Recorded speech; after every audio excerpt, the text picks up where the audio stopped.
তো আমরা এই চ্যাপ্টারের শুরুতে করতে গেলে যেটা দরকার সেটা হলো আমাদের যে জিনিসগুলো জানা লাগবে, আমরা হচ্ছে ডিরেক্ট কোনো এক্সট্রা কোনো কথাবার্তা বলবো না, যা জানা দরকার ম্যাথ করতে গেলে, ম্যাথটা বুঝতে গেলে আমরা সেই জিনিসগুলোই জানবো আর কি। হ্যাঁ, তো এটাকে আমরা বলতেছি first quadrant, second, third, fourth. Okay, আচ্ছা, এখন আমরা ফার্স্ট কোয়াড্রেন্টে কে কে পজিটিভ জানি? আমরা জানি যে ফার্স্ট কোয়াড্রেন্টে সবাই পজিটিভ, এবং আমরা ব্যাখ্যাটা জানা ট্রাই করবো যে কেন ফার্স্ট কোয়াড্রেন্টে সবাই পজিটিভ আর কি। হ্যাঁ, সেকেন্ড কোয়াড্রেন্টে কে কে পজিটিভ? সাইন আর কসেক পজিটিভ। তোমরা যদি কেউ জানো, তোমরা একটু জানাতে পারো যে সেকেন্ড কোয়াড্রেন্টে কেন সাইন আর কসেক পজিটিভ।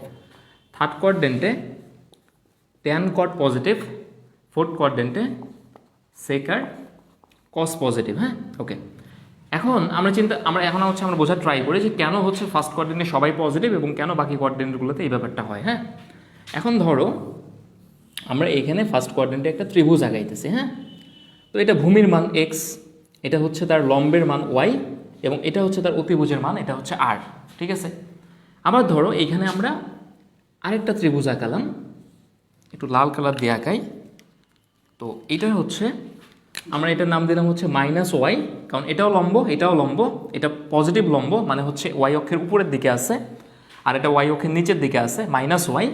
আর অতিভুজের মান সবসময় কি হয়? পজিটিভ হয়। কেন পজিটিভ হয়? কারণ অতিভুজ মানে তুমি কি জানো, যে অতিভুজ মানে তুমি জানো r is equal to root over x square plus y square. তো এটা কখনোই কি হওয়ার সুযোগ নাই, এই পর্যন্ত দেখা যায়। ওকে, তো এটা কখনোই কি হওয়ার নেগেটিভ হওয়ার সুযোগ নেই আর কি। হ্যাঁ, এখন ধরো আমরা এই ত্রিভুজের জন্য, ধরো এই কোণটার নাম দিলাম আমরা হচ্ছে থিটা। ওকে, এটা হচ্ছে ধরো থিটা। এখন এই ত্রিভুজের জন্য আমরা যদি সাইন থিটা বের করি, তো এই ত্রিভুজের জন্য সাইন থিটা বলতে কি বলো তো? লম্ব বাই অতিভুজ, তাই না? তো এখানে লম্ব কত? ওয়াই, আর অতিভুজ কত? আর। তাহলে জিনিসটা কি হয়েছে? পজিটিভ। এখন ধরো এই ত্রিভুজের জন্য আমি যদি ট্যান থিটা বের করি, ট্যান থিটা মানে কি? লম্ব বাই ভূমি, লম্ব কত? ওয়াই, আর ভূমি কত? এক্স, এটাও পজিটিভ। আচ্ছা, আমরা অনুপাতগুলো একটু লিখে দিই।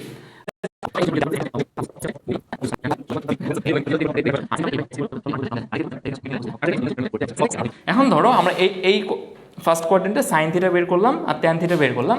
আমরা দেখলাম যে সাইন থিটা এটা হচ্ছে পজিটিভ, আর ট্যান থিটা এটা হচ্ছে পজিটিভ। হ্যাঁ, ওকে, এখন দেখো আমরা যদি হচ্ছে এই কোয়াড্রেন্টের ক্ষেত্রে সাইন থিটা চিন্তা করি, ফোর্থ কোয়াড্রেন্টে সাইন থিটা। হ্যাঁ, ওকে, তো সাইন থিটা মানে কি?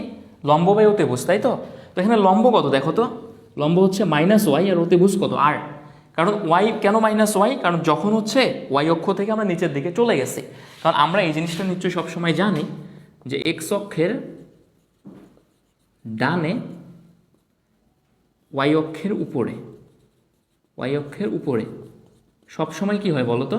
পজিটিভ হয়। আর এর যদি উল্টোটা হয়, যে এক্স অক্ষের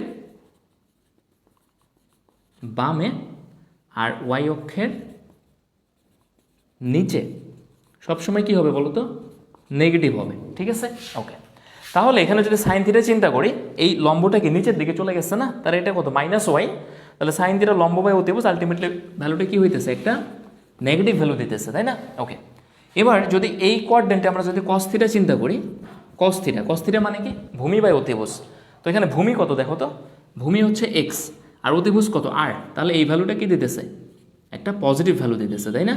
ওকে, তাহলে এই কোয়াড্রেন্টের জন্য কজ আর সেকের ব্যাপারে পজিটিভ ভ্যালু আসবে, আর বাকি অনুপাতগুলোর তুমি যদি টেস্ট করো নিজে, সেটা দেখবে নেগেটিভ ভ্যালু আসবে।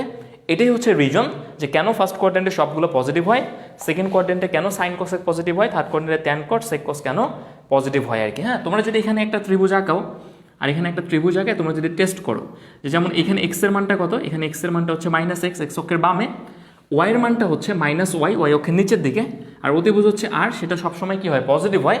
তুমি যদি এই কোয়াড্রেন্টে ট্যান থিটা আর কট থিটা চিন্তা করো, এটা পজিটিভ আসবে, আর বাকি সমস্ত অনুপাতের ক্ষেত্রে এই কোয়াড্রেন্টে কি আসবে? নেগেটিভ আসবে। ঠিক আছে, একটু জোরে বলছি মনে হয়। আর তোমরা একটু বলো যে এই এতটুকু জিনিস তোমরা হচ্ছে বুঝতে পারছো কিনা?